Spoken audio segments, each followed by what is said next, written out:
All right, welcome back to Talking Ball with Pat Leonard. I am the New York Daily News NFL columnist and Giants beat writer. We have a bit of a summer series going here with some Giants player interviews and other special guests. Want to get right to our latest interview.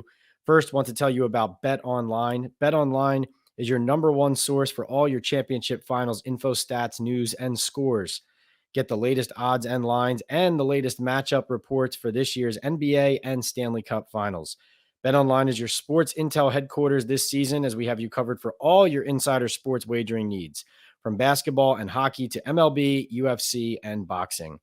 Fastest and easiest way to get your betting info, including live betting options and your favorite casino card games available to play right from your home.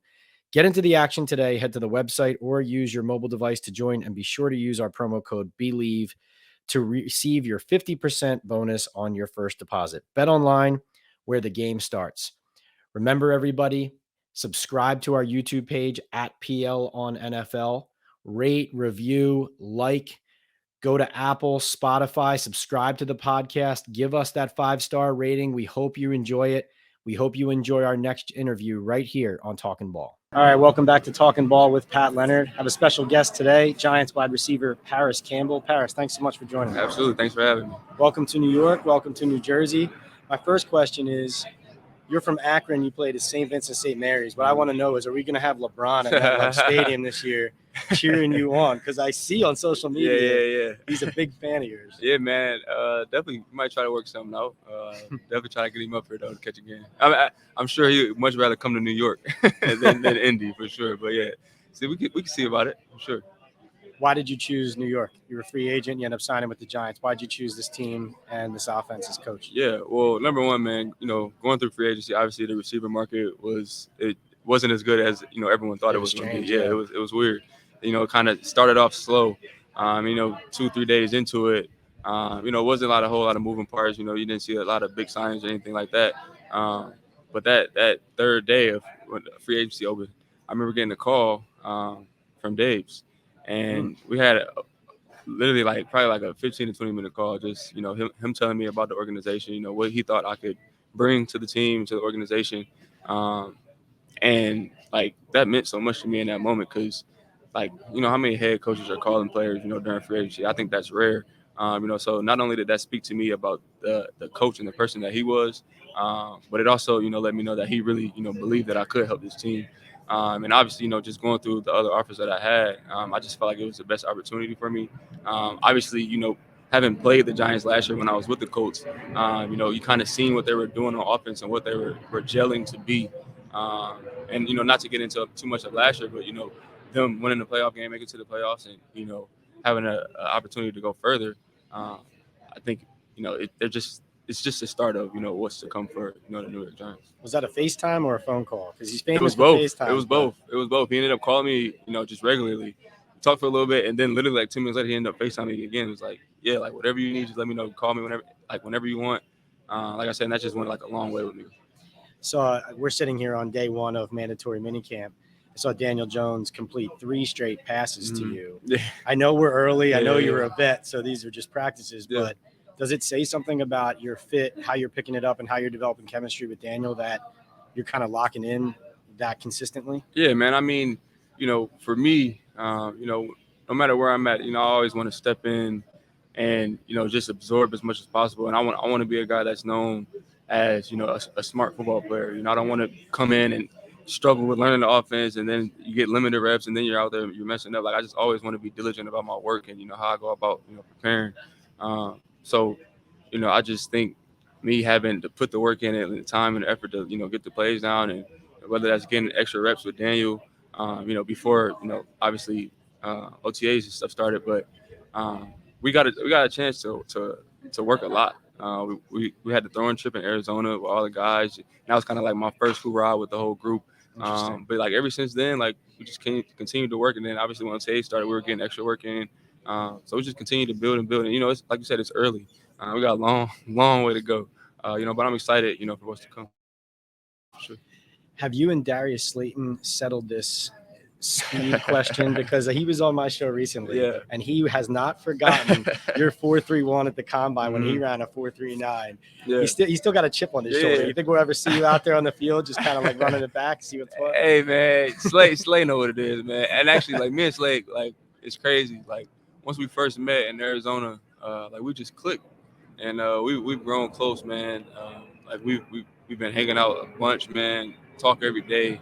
But we definitely go back and forth about who's faster all the time, and it's crazy because the first time he met me in person, like he doesn't say hi, he doesn't say what's up, he doesn't so like introduce himself. He So just quiet. he taps me on the shoulder. He's like, like when we came out, like I hated you. I was like, dang, like what's he like? Nah, he's like, nah, I hated you because you ran faster than me at the combine. I'm like, dang, that's crazy.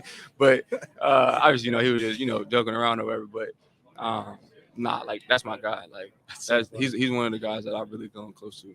Yeah. Sure. So he really hasn't forgotten it. Nah, definitely not. Going back to Indy for a second, how destabilizing was it when Luck retired? You come into the league and it's like, here's what it's going to look like. Yeah. And then everything else looks different. And obviously you look at the last 3-4 years and it's been, listen, good players, but just like a different quarterback every time. How strange and unusual was that coming into the league? Man, it was a whirlwind for me, as a rookie. Having come in, like, sitting on draft night, hearing your name called, Indianapolis coach, you're like, all right, man, I get a chance to go play with one of the best quarterbacks in the league right now.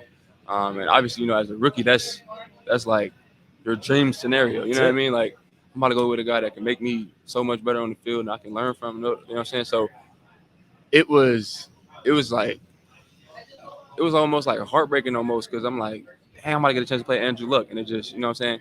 And not saying it's not a knock on Andrew because, he did what he thought was best for him. And, what I'm saying? Mad respect to Andrew. For the short time that I got to, spend with him and hang out with him, I was learning so much because this was a guy, like, he seen me in the hallway. He's like, all right, Parris, what you got on this? Like, just random. Like, I could be walking from lunch. He'd be like, what you got on this? Or he'd be like, what are you working on today? Like, just little things like quizzing that. You, like, But it held me accountable. You know what I'm saying? It always kept me on my toes. Not like, whatever I seen him, I had to be, all straightened up. But it was just more so like little reminders, like, all right, when I hit the field, I'm working on this, or I got to remember this, just stuff like that. But, like, it's hard to replace a guy like Andrew Luck. You know what I mean? And, like, all the quarterbacks we had, man, I respect the hell out of them. Phillip Rivers, I thought, like, one of the best quarterbacks I ever played with. Like, he made me so much better. Like, Jacoby Brissett, Carson Wentz, like, all these guys. You know what I'm saying? Matt Ryan, to me, he helped me get back to a point in my career where I could say, all right, I can go out here and play because he boosted my confidence all last year. He stuck by me. He believed in me. And, like, I tell him this all the time. Whenever I get a chance to talk to Matt, I said, bro, like, thank you. Like, you rejuvenated my career. Like, going through all them injuries, like, he was like a solid foundation. He was a rock for me that I was able to go into practice, like, and knowing, like, all right, when Tua was in the huddle, like, he got my back. You know what I'm saying? So I got to go out there and play for him. I'm obviously playing for myself and my family, but, like, I got to play for this guy because he believes in me. You know what I'm saying? So, but it's just, it's tough, like, having a QB carousel. Like, it's kind of like, can never, really have anything set in foundation. You know what I mean? So it's just tough. It's just tough. You kind of led me into my next question was, how low do you get mentally and emotionally when you have those frustrations of struggling to stay on the field and the inconsistency of who you're playing with? Yeah. Like, how low did you get? And what was the low point where you started to build yourself back up again? Yeah. It got scary. Honestly, it got scary. I think really when I tore my MCL, that was probably the lowest part of my career, my life.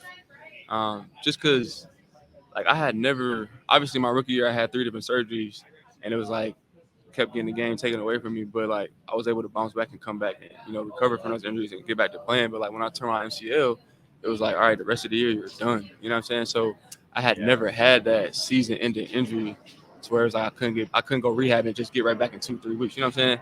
So, like, that entire year, it was tough for me. Like, it was hard. Like, I wasn't able to go play. You know what I'm saying? Like, that's who I am. That's what I do. That's what I love to do. So, like, it was just hard not being able to do that. And I learned so much about myself in that time. You know what I mean? Like, I got close to actually retiring because I had some complications with my knee and my surgery and stuff like that. I had no idea. Yeah, it was my knee had got super stiff, probably like 2 to 3 months in. and like I couldn't get my knee past like probably like 70 degrees. Like I could not bend it. Like we did so much rehab. I was rehabbing every single day for 4 or 5 hours a day. So this is after your second season. Yes. You consider retiring? Yeah, I was like, I literally walked into the trainer's room and I was like, yo, I really think we've done all that we can do. Like maybe it's just my time. Like I just, you know what I'm saying? And they gave me a couple of days to think about it. And I was just like, I talking to my family, and obviously I ended up coming back and getting through it. But man, it was really a low point, like in my career for sure. So then you end up last one because I'm being given the sign here. Yeah. So last year you have 91 targets, 63 catches, 623 yards, 3 TDs. You said Matt Ryan was a huge part of building you back up, but what either schematically or just as far as how you carried yourself led to that production? Yeah, I think kind of me like because the season before I was able to get back on the field and I was playing outside and inside. Yeah, right. But last year, me having like a primary role like in the slot. Not saying that I can't play outside because I believe I can, but like having that primary role and having things dialed up for me and having plays schemed up for me and what I'm good at and what I'm able to do. I think it just started trending. I think it started like week 4 or 5, like when I started actually getting targets and making plays, and it just went like this. So obviously, I was able to keep myself healthy, do extra things, off the field to prepare myself. But I was able to kind of just be myself last year. You know what I'm saying? So I think that was a big part of, why it was trending in the right direction. Very cool. Not as cool as your 0 jersey. When did you first wear 0? Does that go back to anything? Nah, it's when I first got here, they passed the rule. As soon as they passed the rule, I seen it on Twitter, and I texted the EQ guys. I'm like, yo, I need 0. Because, it's a lot of numbers retired here, so it's not a lot of numbers, for wideouts. So as soon as the 0 happened, it was like, I got to get it. And, I'm big in the numbers. So, like, as soon as I figured I was wearing 0, I looked up, and it stands for new beginnings, and this is exactly what this is, a new beginning. So. What a perfect way to wrap this up. Great to meet you. Yes, great to talk, Parris. Hope you have a great season. Absolutely. Thanks for joining me. Appreciate you. Yes, sir. All right. That was another great conversation here on Talking Ball. Please remember to subscribe to our YouTube page at PL on NFL. Go to Believe's YouTube page. Please like, review, rate wherever you go to listen to or watch this podcast, including on Apple, Spotify, and wherever you get those audio pods. Before we get out of here, I want to tell you about Estate 98. Hola, amigos. This is Pat Leonard from the New York Daily News. And if you're a coffee lover like me, you're going to love Estate 98. The ultra concentrated coffee from El Salvador dates back to 1798 and is the most convenient premium cafe I've ever had. It takes me 3 seconds to make an iced coffee, which is perfect for my busy podcasting schedule on Talking Ball. I can take it with me on the go and make it anywhere. And with its rich smell and notes of milk, chocolate, and tangerine, this Essentia Day Cafe has replaced my old coffee runs. Go to Estate 98 Coffee on Instagram, order and enjoy. Salud. Have a great week, everyone. See you next time.